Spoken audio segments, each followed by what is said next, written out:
Nutrition is a lovely field to be in, but I think for day-to-day consumers, it's very confusing. To be able to have someone that can guide them is amazing, and that could be done in different ways. It doesn't have to be done one-to-one. It can be done at the public health education level. It could be done through webinars, through informational handouts. It could be done through podcasts and media, right? Our job as practitioners who are qualified is to be able to translate this stuff into a way that is meaningful. Take away those digestible tidbits and not be confused. So when we look at that diversity of foods and foods that are so important, really where all that food ends up is in the small intestine and into the microbiome. Would you like to talk about the connection about foods we eat, the diversity of the microbiome, the huge role it plays in childhood health? The diet, we know by now, plays a huge role in the microbiome and how it affects the composition of the microbiome. So if a mom is thinking about getting pregnant, what she eats definitely is going to influence her growing baby, right? There are kind of like 8 key nutrients that we really need to focus on during these 1,000 days of life.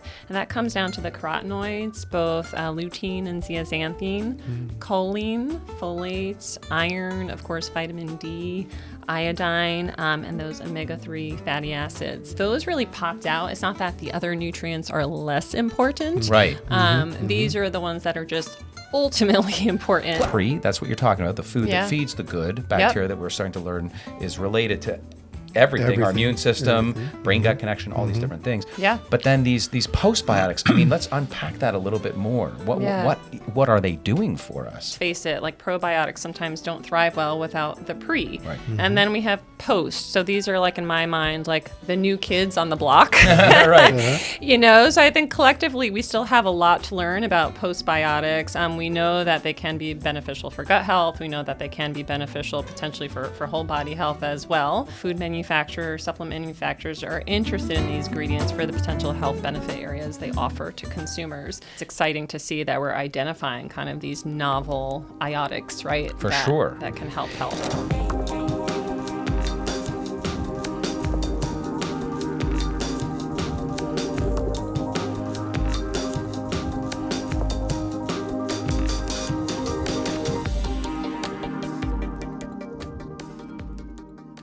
On today's podcast, we're joined by Dr. Renee Korczak, a registered dietitian and nutrition expert who focuses on how personalized nutrition can help optimize children's growth and long-term health. She holds a PhD in nutrition and has dedicated her career to preventing chronic diseases through diet. Welcome. Yeah, Dr. Korczak will walk us through how parents can apply the science of personalized nutrition to ensure their children get the nutrients they need to thrive, no matter their dietary preferences or health needs. Dr. Renee Korczak, PhD, RD, is a leading registered dietitian with a specialization in clinical nutrition and the prevention of chronic diseases through dietary interventions. Her research focuses on how personalized nutrition can support health in children and prevent issues like obesity, cardiovascular disease, and metabolic disorders. As a lecturer and contributor to peer-reviewed journals, Dr. Korczak is passionate about helping families integrate evidence-based nutrition into their daily lives, ensuring their children grow up healthy and thriving. Very, very good to have you here. So nice to have you. Thanks for tripping all the way out to sunny LA. N of 1, personalized medicine. That's where things are headed these days, and we're going to talk a lot about individualized, personalized dietary approaches, physical, cognitive development in children. There is so much to talk about today. We typically start off with some insights from Dr. Murray Clarke and the trends that are going on today. What do you got for us, Dr. Clarke? What's happening? So I wanted today, and especially for this episode, sort of set the frame, the stage of the importance of what we're going to talk about with Dr. Korczak today. We're looking at, what is the current state of children's health? So I wanted to start there in America.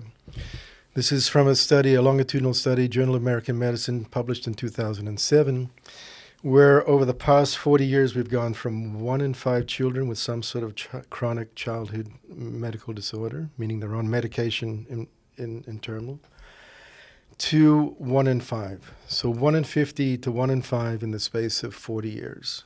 So when we look at the main conditions, we see these physical things, eczema, asthma. We also see a lot of the brain disorders, ADD, ADHD, autism, developmental disorders. So when we look worldwide, this is not just a phenomenon in the U.S. U.S. leads the world in so many things, and that also, this is happening around all the industrialized world. And we see over these past, 40 years, ADHD up 400%, autism 500%. Staggering. Just staggering numbers, staggering. And this is at the most important time of life, childhood. Right. So when we go a bit further, and this is where we're going to be focusing today's subject on, we're looking at what are the fundamental aspects of health for a childhood growing. It all starts, obviously, in the gut. Mm-hmm. Yeah? The microbiome is the seat of everything that develops, how a child develops, how they respond, how they learn. And now we know this intimate connection between the gut and the brain, but really it all comes back to this microbiome. So we're actually outnumbered. There's more bacteria in our gut than cells in our body, so if we don't have that in the right balance, then things go awry. And historically, we knew this. Yeah. So Hippocrates, right, 2,500 years ago. He called it. He called it. And, this has been also a founding principle of modern-day naturopathic medicine, which is my background and Bryce's background as well. Somehow this escaped a lot of the modern medicine, but now it's really coming back into focus. And this is why we're so pleased to have you here today. Oh, thank you. Because it's been a specialty of yours and a real important area. Super excited. And, starting with your research. So let's go right there. The first 1,000 years. The show's all about the first 7 years. Let me take that back. The first 1,000 days. Because, maybe the future is 1,000 years that we live. But the first 1,000 days of the first 7 years is key. And the point of your research, and you'll give us the sort of top line on this, is 1/3 of that first 1,000 days is spent in utero. That's right. It's the development of the. So tell us all about the research behind that, and then lead us into the stop gaps, or quite literally the nutritional gaps that occur in that formidable time. Yeah. Well, I'm really excited to be here, number one, but I'm really excited that we're starting with this paper, because this publication kind of was, we were at the forefront of this years ago when we thought about what's going on with mom, what are the physiological changes, and what does nutrition look like during that first 1,000 days. We want to make sure that those who are thinking about pregnant have optimal nutrition, and that they are nourished through pregnancy and then through second birthday. So when baby is born, that they have the proper nutrients they need to thrive. So we put this paper together really, it wasn't a clinical trial. It was really a narrative review to look at dietary intake patterns, to see what are those who are thinking about pregnant eating, what are we currently eating. We looked at big cross-sectional data sets like NHANES, National Health and Nutrition Examination Survey. Yep. And of course, it just gives you a snapshot. But from all this, we collectively identify that, there are kind of like 8 key nutrients that we really need to focus on during these 1,000 days of life. And that comes down to the carotenoids, both lutein and zeaxanthine, choline, folate, iron, of course, vitamin D, iodine, and those omega-3 fatty acids. So those really popped out. It's not that the other nutrients are less important. Right. These are the ones that are just ultimately important. Well, and you mentioned a few there, of course, that we become so familiarized, even in pop culture and a lot of this dissemination through mainstream media, the omega-3 fatty acids, vitamin D. But a few I heard you say there, people have to know more about choline, but iodine and the carotenoids. Yeah. How come we don't hear much about those guys in mainstream? Yeah, that's a great question. It's kind of like not all nutrients are the superstar, right? So not that these have fallen through the cracks, but you think about the carotenoids, lutein and zeaxanthine, and the role that they really play in visual acuity and eye health, right? And oftentimes, when you look at big cross-sectional data sets, we know that sometimes these are also under-consumed in the diet. And similar with iodine. Iodine is kind of like one of those that's really difficult to get sometimes if you're not eating seaweed or having iodized salt in your diet. It's one of those that kind of like falls by the wayside, right? So it's important that we tease this one out, and iodine has roles in T3, T4 production, plays a huge role in growth and development and metabolism. So we really wanted to kind of put a call to action for nutrients that sometimes are forgotten about. And those two kind of rise to the top so too. T3, T4, you're referring to the thyroid and its role in growth and development. Absolutely, yeah. So the upcoming, 2020, 2025 dietary guidelines for Americans will focus on recommendations for children, making this review particularly timely for supporting evidence-based nutrition. Practices for mothers and families to know. But what changes, updates do you hope to see in this new guideline? Dietary guidelines are, first of all, hands off to the committee for doing this, because this is just like a huge public policy document that requires so many experts to put their heads together and review mountains of evidence, right? So I, personally as a dietitian, as advanced practice dietitian who's working really actively in this gut health, kind of digestive health space and family nutrition, I want to see more kind of like practical information for healthcare practitioners and families, because I get questions all of the time about, I'm so confused about reading food and nutrition labels. I'm so confused about dietary supplements.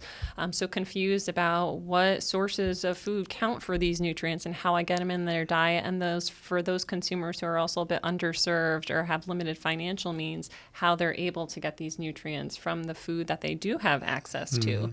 So I think just, practicality of like, how do we communicate nutrition science, take it kind of top down, right? From evidence to the day-to-day practical implications. It's not an easy job. And I think, they've done a fantastic job. And I'm just really happy to see that these recommendations are coming through in the next step. Is this digestible, excuse the pun, to the average consumer? Can they look at this guideline and make sense of it, or do they need an RD or a nutritionist to help them out? What are your thoughts? Yeah, well, that's a great question. Then I think about images like MyPlate, right? Yeah. So MyPlate really came out of the dietary guidelines for Americans. It's a way to be able to kind of picture, in a nutshell, what are the guidelines talking about in terms of how we're supposed to be eating on a day-to-day basis. So that's one thing. Do they need an RD? I think people need RDs every day, right? I mean, nutrition is a lovely field to be in, but I think for day-to-day consumers, it's very confusing. So to be able to have someone that can guide them is amazing. And that could be done in different ways. It doesn't have to be done one-to-one. It can be done at the public health education level. It could be done through webinars. It can be done through informational handouts. It could be done through podcasts and media, right? But I think our job as practitioners who are qualified is to be able to translate this stuff into a way that is meaningful, that someone is able to take away those digestible tidbits and not be confused. Sure. Yeah, that makes sense. So when we look at the diversity of foods and foods that are so important, for mother and baby and child and infant developing, really where all that food ends up is in the small intestine and into the microbiome. Absolutely. So would you like to talk about the connection about foods we eat, the diversity of the microbiome, the huge role it plays in childhood health, and just how diet and the other factors influence and create that microbiome? Because that's really where it comes from what we eat. Absolutely. Yeah. So diet, we know by now, plays a huge role in the microbiome and how it affects the composition of the microbiome. So if a mom is thinking about getting pregnant, what she eats definitely is going to influence her growing baby, right?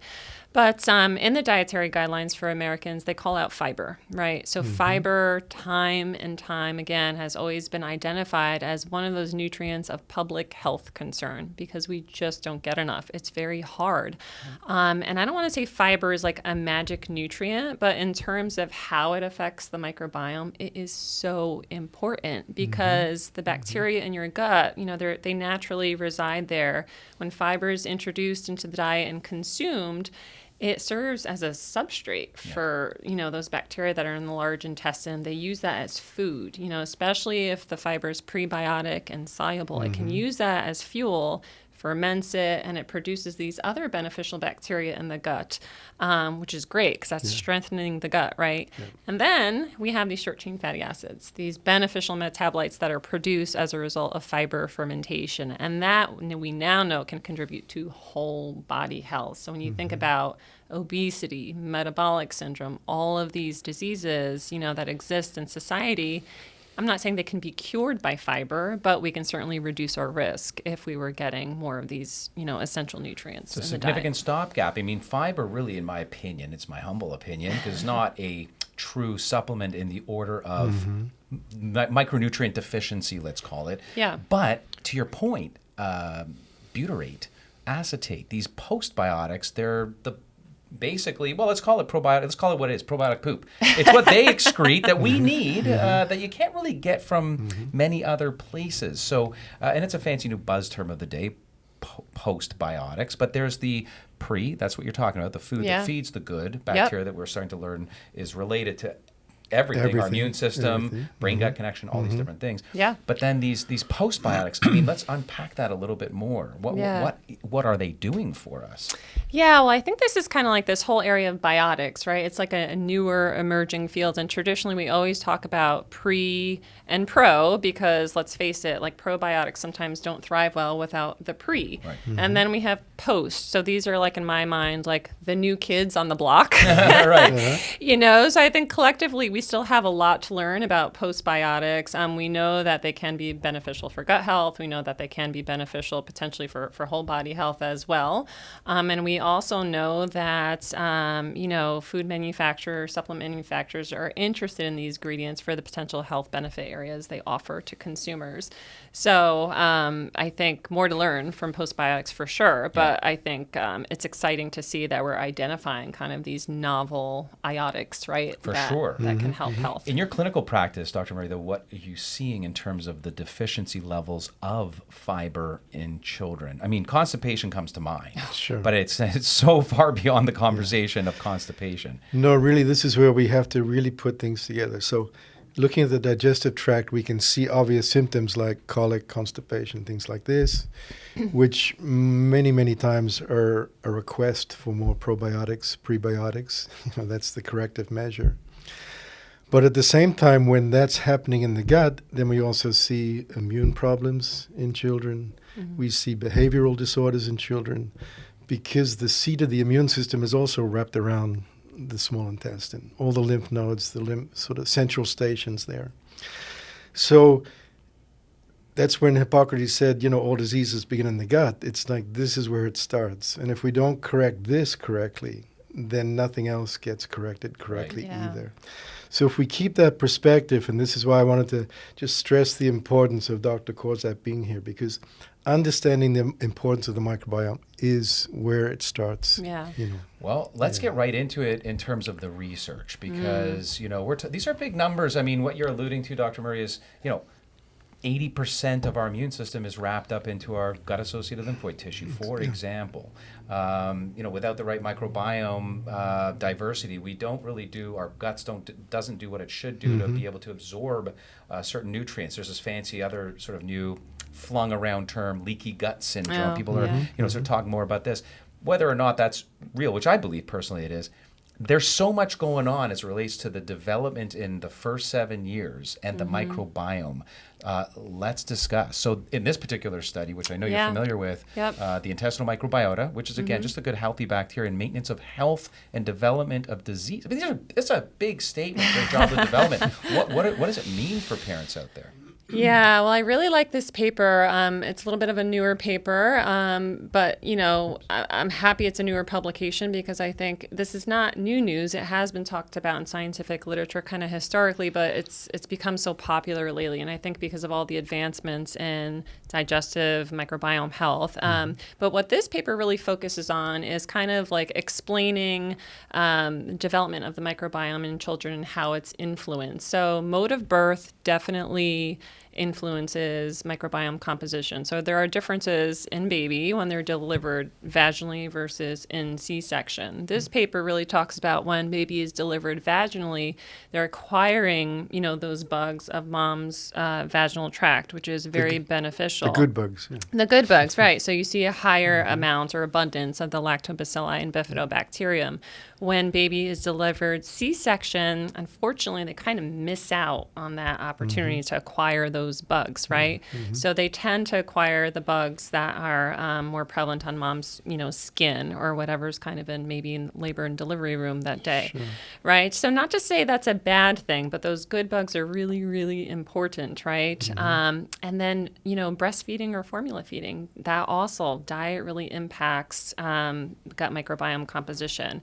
So with breastfed babies, they tend to have a little bit more of an advantage with microbiome composition. They tend to get a little bit more fiber in their diet. And when breastfeeding ceases, let's say at 1 year, because of the positive impacts of breastfeeding to the gut, the now 1-year-old baby's gut is able to do things like ferment fiber when they're getting solid food, right? So they have almost like this one leg up. They have an advantage to be able to ferment and produce short-chain fatty acids.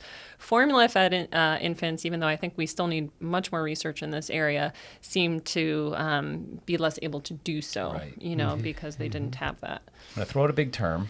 I want you guys to both comment on it. People have heard it. Maybe it's just in the beginning phases of being sort of talked about, understood in health food stores and, supplement world and so forth. But it's oligosaccharides. This is ultimately what is in breast milk. Because moms are not delivering the bacteria, nor are they delivering fiber, maybe some soluble fiber, but through the breast milk. It's really oligosaccharides that we're talking about. What are they and why are they important? Because the stats are staggering. That's what I'll ask you, Dr. Murray, next. So the stats around the non-vaginal delivery, so C-sections, and mothers not breastfeeding. That's important for folks to understand. Not make them feel guilty either, because there's alternatives. But what are oligosaccharides, and why do we care to have breastfed in the first place? In layman's terms, I kind of think of them as just like beneficial carbohydrates or compounds. That's naturally passed from the breast milk to baby, and that has beneficial impacts to the gut. If infants who are formula fed aren't getting that naturally from mom. So when you look at different formula labels, you'll see a lot of formula companies are adding things like probiotics or prebiotics now to better mimic, breast milk. So that's basically, how I think of it. Major health conferring benefit. Yeah, what are the stats out there? So I think the main research I've seen with difference between vaginal birth versus C-section is just a huge increase in the child's susceptibility to allergies for the C-section baby.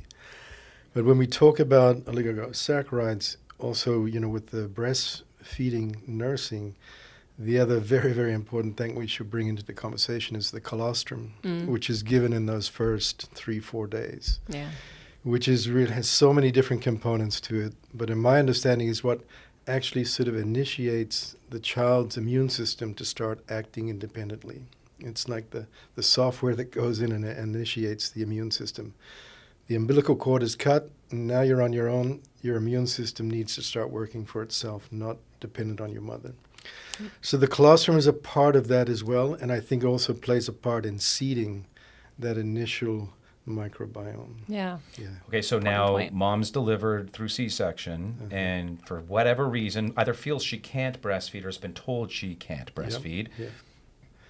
What do we do? Then we start looking at what formulas are available. In my opinion and my research, the very best, the most easily absorbed for a baby is sheep milk's formula, as opposed to cow milk, goat's milk, sheep milk. We have sheep milk formulas now coming out of Europe and New Zealand. New Zealand is actually leading the way in advanced sheep milk formula. Fantastic, pasture-fed, everything like that. And if we just look at, the size that each of those animals grow to, we don't grow into 250-pound cows. We shouldn't. We don't grow into a large goat. But a baby lamb is very similar size to a human baby. That's an interesting perspective. I haven't heard that before. But that's... Yeah. So, but then you actually look at the composition of the milk, and the sheep's milk is just naturally A2, so you don't get the allergy to it. Yeah. But yeah, so look at the sheep milk formula or any other formula that you like, and then you can even add colostrum to it. In those initial weeks. Early on. Yeah. In your opinion, Dr. Korczak, dietary interventions, food schedules, especially for the mom who hasn't delivered vaginally and also is maybe not able to breastfeed. Yeah, so, right. I think, with formula, there's so many out there. So it's like, how do you choose one that's right for that mom-infant pair? There are so many. So I think there's a lot to consider there. Is there an allergy? A lot of infants do have cow's milk protein allergies. You see a lot of formulas with hydrolyzed proteins, right? They're kind of pre-digested, right? So they're made for better absorption. So sometimes, I see moms in the area I'm in right now, and they go through 20 formulas before they find one that's right for them, unfortunately, right?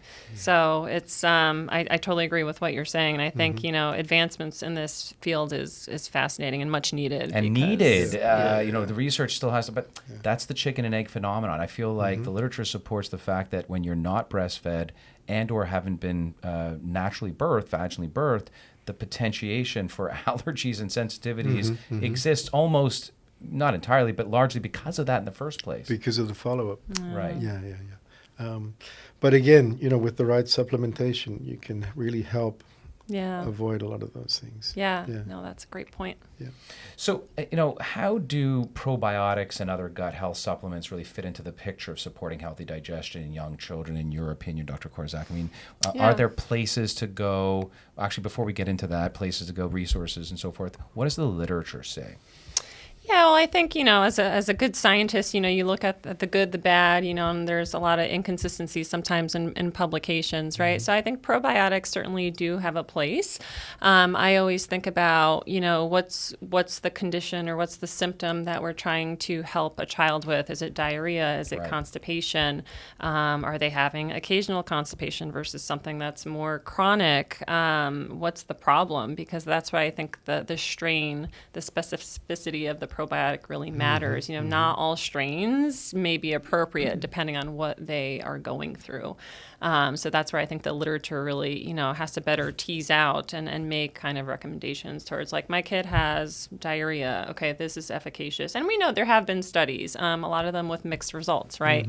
We know of things like lactobacillus rhamnosus. There is some efficacy for things like diarrhea and or constipation, but it's dose, it's form, it's, the type of population that the research was studied in. But certainly I think they do have a place. I'm a big fan of kind of making sure they also have prebiotics in their diet for the probiotic to work, right? Because they're like a dynamic duo. No, they're twins. Yeah, they're twins, right? You need the food substrate from the pre to kind of naturally feed the pro. Right, absolutely. And I'm biased as a Canadian, because this is a Canadian publication, but this is just driving home your point. So no such thing as the best probiotic. Right. We'll talk momentarily actually about what Dr. Murray has developed, because I think that's incredible. The whole Child Life line is incredible, but select probiotics to confer specific health benefits as well as broad health benefits. But here's an example, the probioticchart.ca. As I mentioned, it's Canadian. But, to click on pediatric health and to see all of the different products, but more importantly, the strains and species that are used, and then the applications that are, of course, then evidence-based through the research. So antibiotic-associated diarrhea, the probiotic for that's going to be different than the probiotic for colic. Then it's going to be different than the probiotic studied for constipation. So Dr. Murray, tell us why you formulated with what you formulated in the infant drops, because there's two select strains in there that confer health benefit. Yeah. Probably the most researched one is the Bifidobacterium longum for infants, within that first year. So that would be the one I would focus on. This is why we used it in this product. But in terms of just, across the board and for that age group, that seems to be the most well-researched. And in the literature, in your opinion, Dr. Korczak, are there best fibers that support the diversity? Because there's all kinds of types. You've written numerous Yep. publications. Yep. Here's one of them in 2017 Nutrition Reviews, Dietary Fiber, Digestive and Health in Children. What did you find here? Yeah, so this is a little bit of an older paper, but I think, again, we were trying to really answer some questions that we were getting not only in our lab, but also for, in preparation for a clinical trial we were doing. And we wanted to just kind of do, a landscape overview and figure out, are there prebiotic fibers? Are there whole food sources we should be looking at? But for prebiotics particularly, actually PHGG rose to the top. So that's partially hydrolyzed guar gum. This is one that's kind of isolated from guar seed. It's kind of, the fermentation profile is very gradual. It's generally well tolerated. So this is one that was actually pretty good for kids. Again, there is some mixed research, but that one, I would say is, there is some evidence there. There's also some data on glucomannan, and the rest being more on whole grain sources of dietary fiber. But when you're looking just at a prebiotic, and PHGG is soluble, so we know it ferments. We know that it'll feed, the bacteria that exist in the gut. So. Right, and talk about it being like safety. So there's got to be safety, efficacy there. Yeah. But this is, again, this is partially hydrolyzed guar, right? Yep. This is soluble. Yep. It's tasteless, odorless. You can pretty Exactly. much hide it in your kid's formula if you wanted true. to, right? Which, by the way, what are the statistics around deficiency of fiber, the soluble type, in children? Because I know, moms and listening at home, dads too, try to feed kids more fruits and vegetables and so forth. But can we really ascertain the daily requirements of soluble fiber that feed the good bacteria with our diet alone? Or do we kind of really need to think about supplementing our children, infants, toddlers with this soluble fiber stuff? Such a tough question to answer, but I'm glad you're asking it because, I think parents deserve answers. I was refreshing myself on even some of the medical recommendations by these larger societies, and they don't actually even acknowledge that fiber supplements, should be included for things like constipation, or that they're efficacious. However, they do agree that children, adolescents, and adults definitely do not get enough fiber in their diet, right? So it's kind of like we see this mixed evidence. If you look at average intakes in kids, it's actually very poorly documented. We know they're not getting enough. Adults on average only get about 16 grams of fiber a day. Recommendations are between 25 to 38 grams So like for men and women. So we're barely halfway there.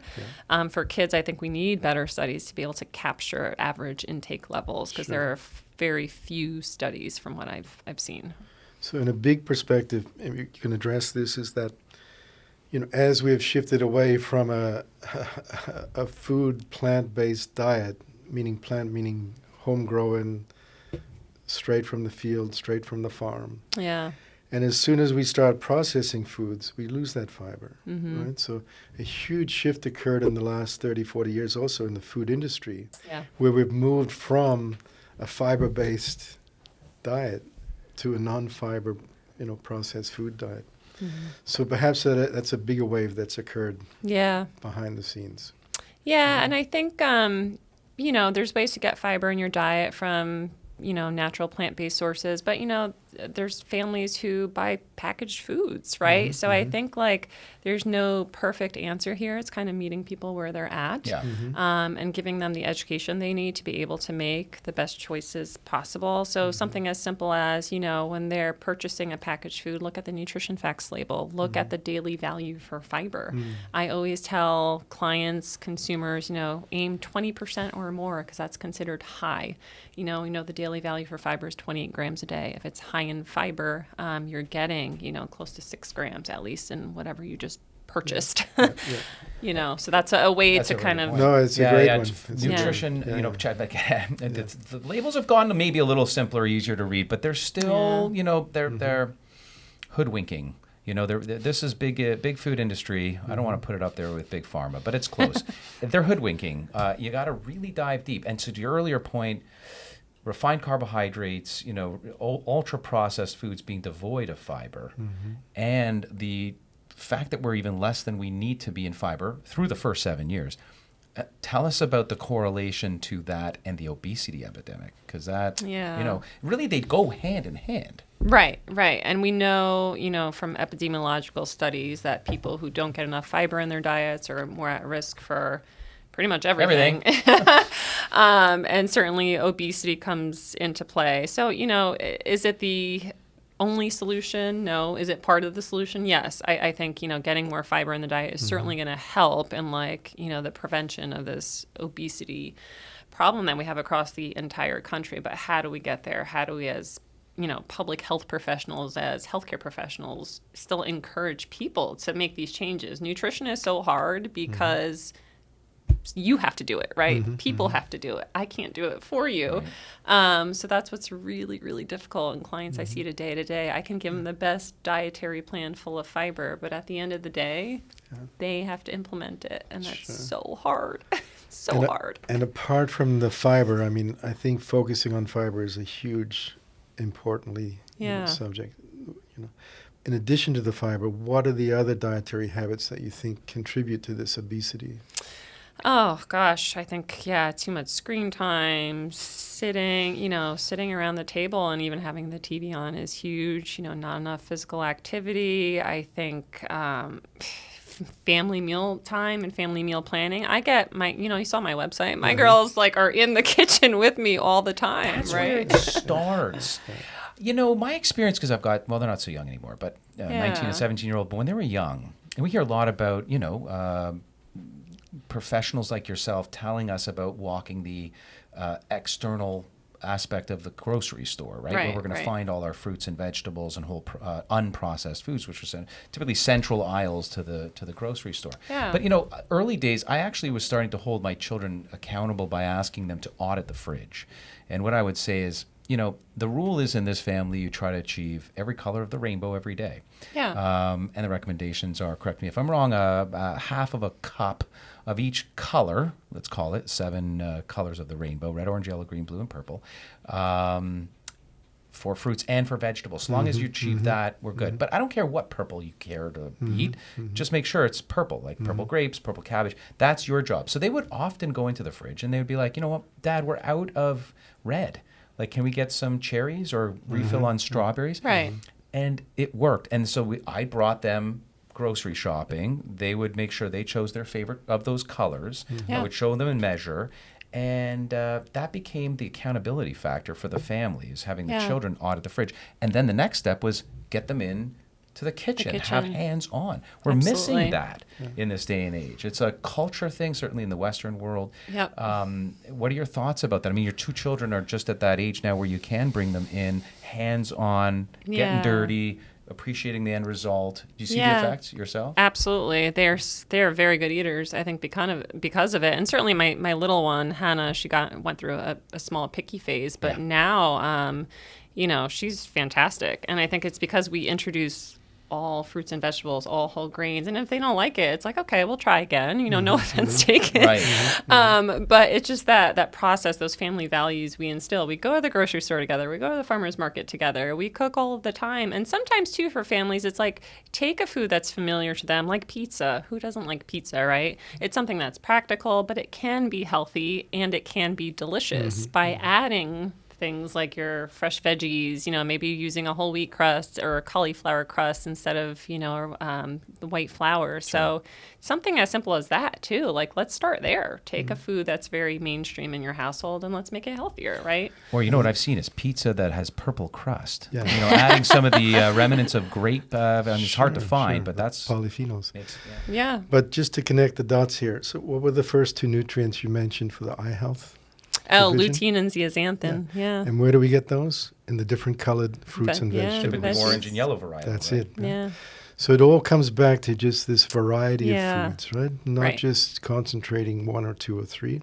Exactly. But when we do those whole color of the rainbows, that's when we also get that microbiome diversity. Absolutely. Each of those foods are feeding a different bacteria. Great point. It just turns out that the first 7 years are the pickiest years. And it also turns out that the highest fiber is found in typically the most disgusting flavors for these children, which is the green varietal, right? The kale, cabbage, broccoli, mustard greens, all these different things, sprouts. Ew. what do you find in your clinical practice? How are you overstepping because again, stuff that you're getting out of those veggies, cruciferous, sulforaphane, all these amazing indole-3 carbonol, all these things that are healthy for the children as much as they are for adults. How do you hide that in the child's? It's an ongoing challenge. Right. Truly, there's no one solution.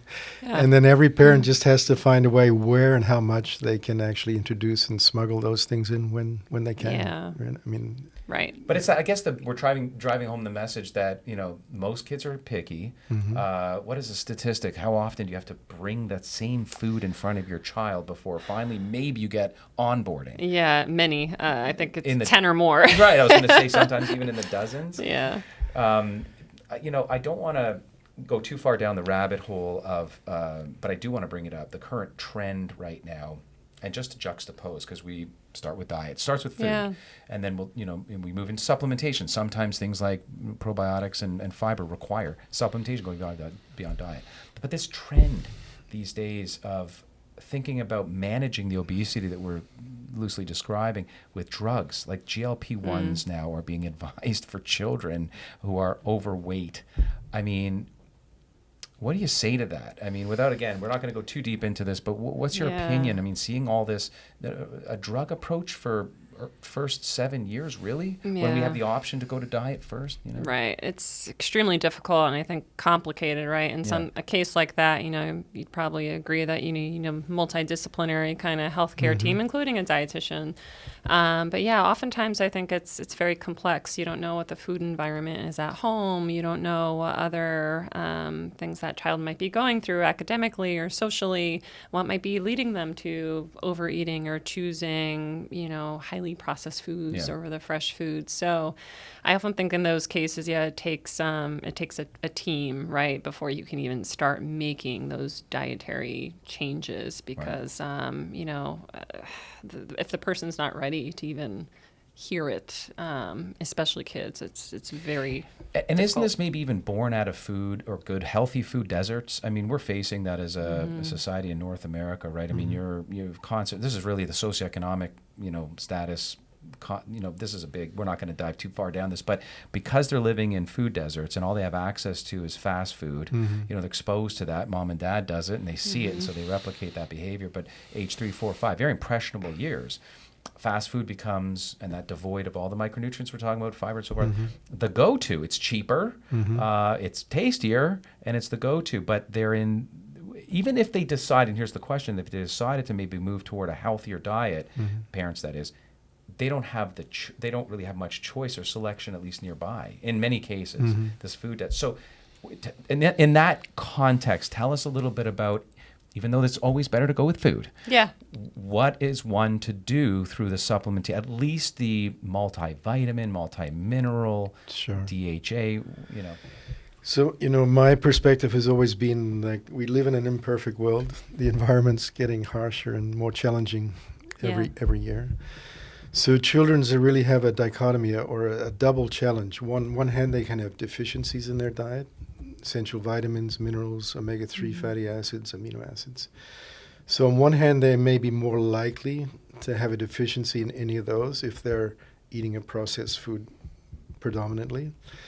At the same time, they're exposed to the environment, which has metals, pesticides, chemicals, plastics. So their toxic burden is actually increasing at the same time as their nutritional requirement is decreasing. Yeah. So this juxtaposition creates a very, challenging situation for the child's immune system, their health, their gut, the whole works. Yep. So the idea is then, it's not insurmountable. The solution is we make up for the deficiencies with supplementation, particularly focusing on the essential vitamins, minerals, essential fatty acids. So we can do that with a good multivitamin mineral and cod liver oil or DHA for the omega-3s. And then at the same time, then we look at what are those other most critical nutrients, like you mentioned vitamin D before. I think it has to be at the top of the list. Absolutely. Right? So we add that in. It's important for so many developmental parts. And then what do we do for the environment? How do we start protecting and neutralizing the child from what they're being exposed to toxically or burden-wise? And the main antioxidant, vitamin C. So with the vitamin C, you can actually, research heavy metals, plastics, pesticides, even radiation, studies show. So if we just think about those simple 4 things, we can actually achieve a lot and create that balance, where there may be deficiencies and toxicity. Yep. And a lot more affordable than most people believe. It doesn't have to be expensive. Yeah. Yeah. Latest research that you're most excited about right now coming down the pipe? Oh, there's so much. I think in this space, the opportunities are endless. But I think, understanding just dietary intakes across the spectrum of children, from the time they start eating solid foods to the time they're adults, just understanding like how much nutrition are they getting from certain foods, because then we know, like, are they meeting recommended dietary allowances? And that's then where supplements come into the play. We know where they're deficient, right? Yeah. So we can better understand that relationship, make better recommendations as healthcare providers and as parents, feel more confident when parents ask us, should I be taking a supplement or not? I think this whole area of the microbiome and just diet personalization is huge too.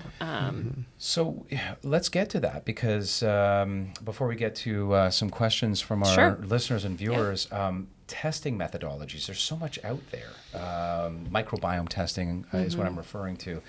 Are there any that you trust, that you use in your own clinical practice? And again, what we're looking at is stool to identify what's growing, what's not growing, what should be growing, what we might be able to do to support that, et cetera. What's the latest around that? Yeah, I think, for me as a scientist, I always look at efficacy, right? And a lot of these tests, some are newer, some have been around for a few years now. So I think there is something to be said about microbiome testing. I would like to see more efficacy studies, certainly. But I think at least what it provides us is a snapshot, right? And that might help parents understand what their child's current microbiome community looks like, or what composition is, and then better understand in the relationship of chronic disease risk. Are there certain communities that are there that are more pathogenic or negative, right? That might put them at risk for something later on. So I think more work to be done, certainly, but I think in providing a snapshot of information, it could be very helpful. Do you use microbiome testing in your clinical practice? No, I think it's got to be like a standard platform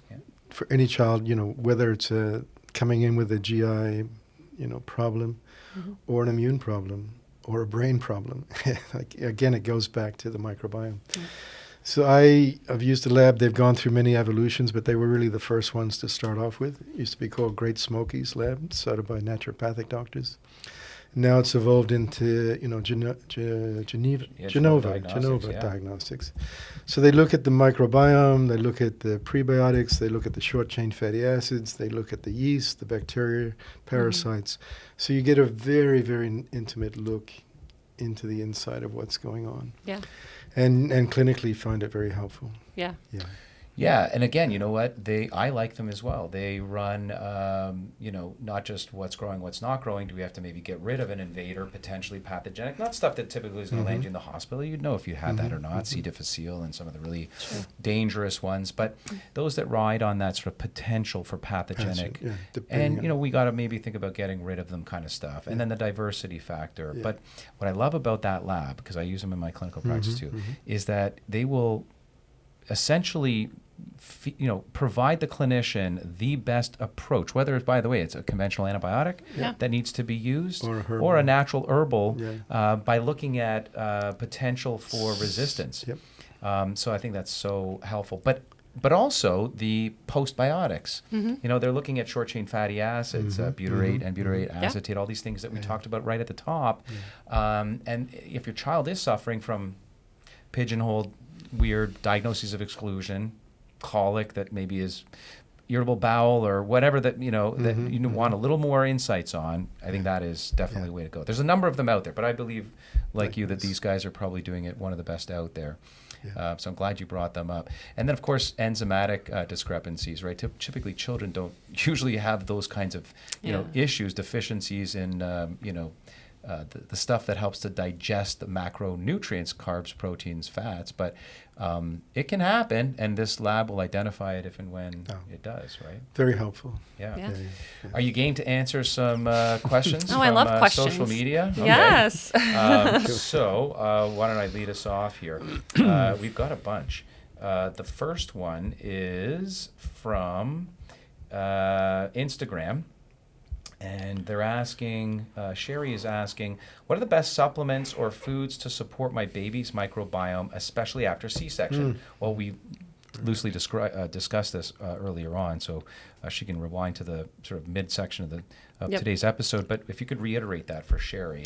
Yeah, so we know, again, after C-section, the baby hasn't had the benefits of getting the colony from the vaginal tract, right? So that's where something like, like I mentioned earlier, the pre-probiotic combination might be really helpful there.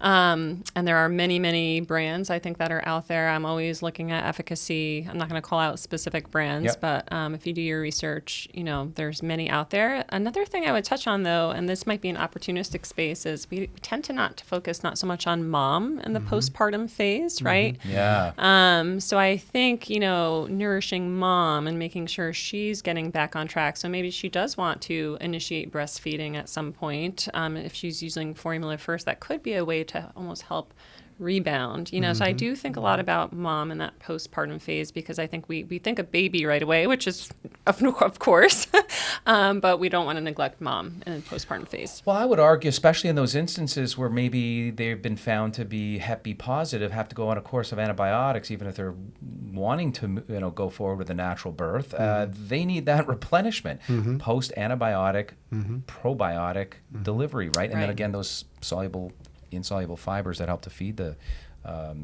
gut for the mom. Sure. I think that's a great point that you bring up. Yeah, absolutely. And omega-3s important after birth? I think, it's kind of like similar nutrients we called out earlier, still just as important. Things like iron, too. Iron levels tend to tank, right? With all those adjustments in blood volume, certainly. Kind of same rules apply. But I think, again, like we talked about these pockets of research opportunities. So I think like understanding that postpartum phase, we know the physiological changes that are happening, right? But also trying to understand better what's happening in microbiome shifts. And then once mom is kind of back up and running, what are dietary things like getting the right amounts of protein and things like that in her is important. So this one is from David from Facebook. My toddler often struggles with constipation. Are there specific foods or supplements that can help improve his digestive health? Oh, my kids also struggle. Insider tip. No, I think it's a great question, because probably every parent in this country struggles with occasional or at some time. At some point, and typically, in my research, it's between 2 to 4 years of age, right, where most toddlers are getting that. So if you're going from the natural whole foods perspective, there is some literature on kiwi fruit, so 2 kiwis per day. There are some enzymes, actinidin, papaya, which may be less commonly consumed, but similar. And then you look at sorbitol from apples, prunes, pears, that may help. We know fluid intake, as fiber travels through the body, as beneficial as it is, it does tend to absorb fluid. So in a way, it may dehydrate you a little. So you have to, that's why they say take more fluid with fiber, right? So making sure you're offering your child fluids, certainly. You mentioned prunes, prune juice, one of the only naturally occurring, fruit-derived with essentially its own label claim, can actually help solve in children safe and effective for constipation. But the other one you mentioned earlier as well, safe and effective to relieve constipation and improve motility, and that's the partially hydrolyzed guar, right? Yeah, super safe for people to look into that. Yeah, I also think I'll reference my friends at the University of Michigan in the Department of Gastroenterology. They came up with a constipation smoothie. Oh, cool. So it's awesome. It's a blend of kiwi, aloe vera juice. I think there's some papaya in there as well. So that's an easy way that parents, if the great. Kids don't want to just eat the fruit itself, you blend it into something as likable as a smoothie. Chia seeds, you might be able to sneak that into oatmeal or something like that, or in a smoothie. My kids have been doing a lot of chia seeds lately.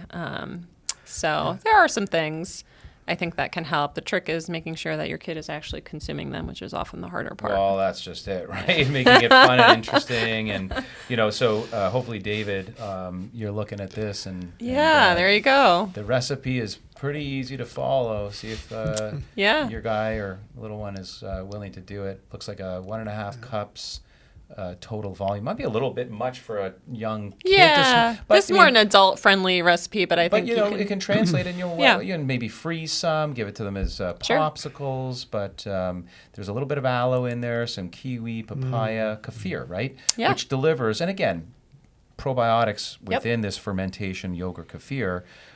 Not necessarily going to have that level of therapeutic intervention, right? I mean, but you know, we're talking about millions versus maybe dozens of billions necessary to replenish in certain instances your child's microbiome. But yeah, very cool, very Something usable. to try. Yeah. We've also got from Austin, who apparently is a foodie, also on Facebook. We want to prevent childhood obesity in our family.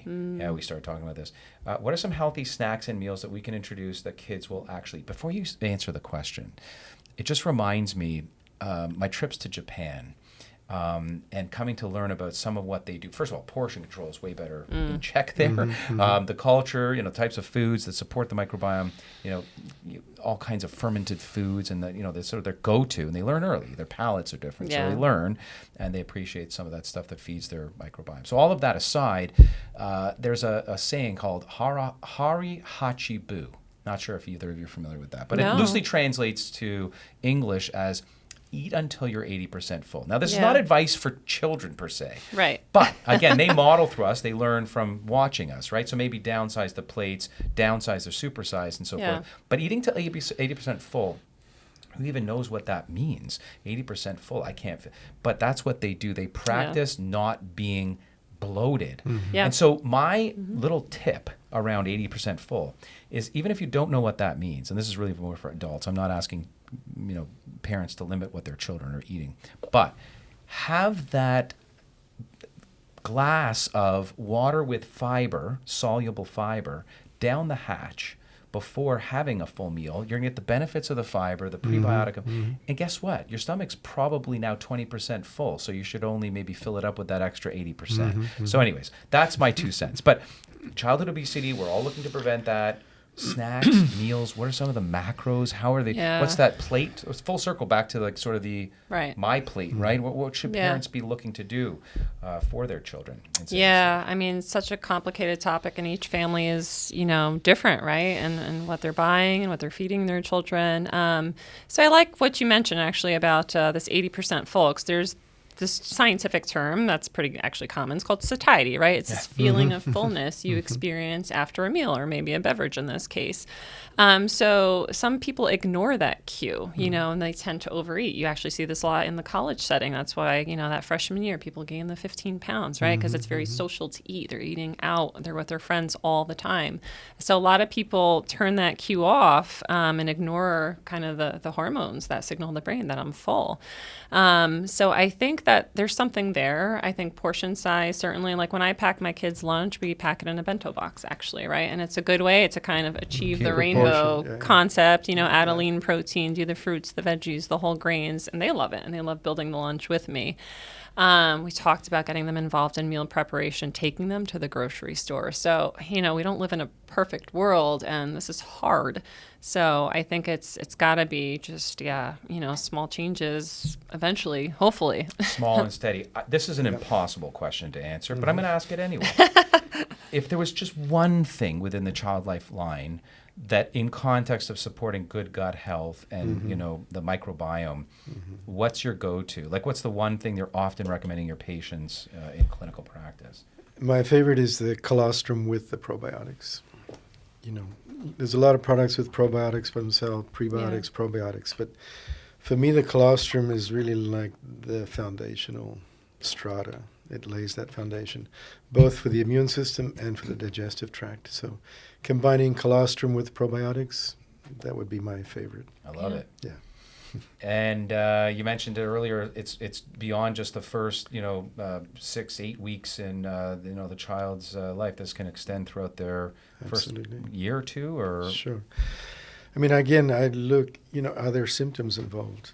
Are there indications that the child needs help with their digestive system? So we're using these cues to know what to do, when to introduce, when to help, when to support. But I also believe in prevention and maintenance. So if we take that approach then it should be a part of their ongoing life. Yeah. You know? Sometimes when I lecture, I get, introducing supplements, nutritional supplements, and the parents would say, well, how long should we do this for? How long should we use supplementation? And I answer, how long do you intend to feed your children food? It's the same thing. So it's an ongoing part of life if we use it and apply it correctly. Yeah. Yeah. Yeah, good point. Yeah. Thank you so much You're for welcome. joining us today. Yeah, Wealth pleasure. of information, continued success in all the research, and growing family. Oh, thank Who do we you. have here? So my two beautiful girls here, Hannah, who's got the blonde hair, blue eyes. She's actually going to be turning 3 pretty soon. And then Ava, my 5-year-old. So they're my kitchen helpers. They're well-nourished. Walking the walk, talking the talk. Yes. Obviously, they're beautiful. Yeah. Thank you. And look very healthy. I feel like Ava's you. Yeah, she is me. yeah. And Hannah's my husband's not in Yeah. this picture, Right. but she's my husband. Where is he? And he's cooking. He's frying cooking. whatever it is in the He's background. grocery Yeah, shopping. shopping, yeah. Yeah.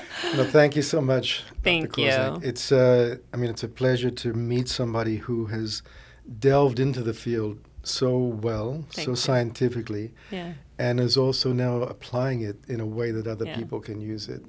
It's a rare combination. Oh, So thank thank you you. so much. Thank you for having me. Yeah. Yeah, bridging the nutritional gaps, improving gut health, and those practical tips go a long way.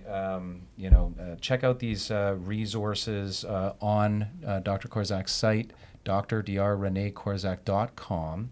And where else can we find you on the net, on the World Wide Web? You are also Instagram handle Instagram. Good Gut Family. Why would it be anything else? Good Gut Family.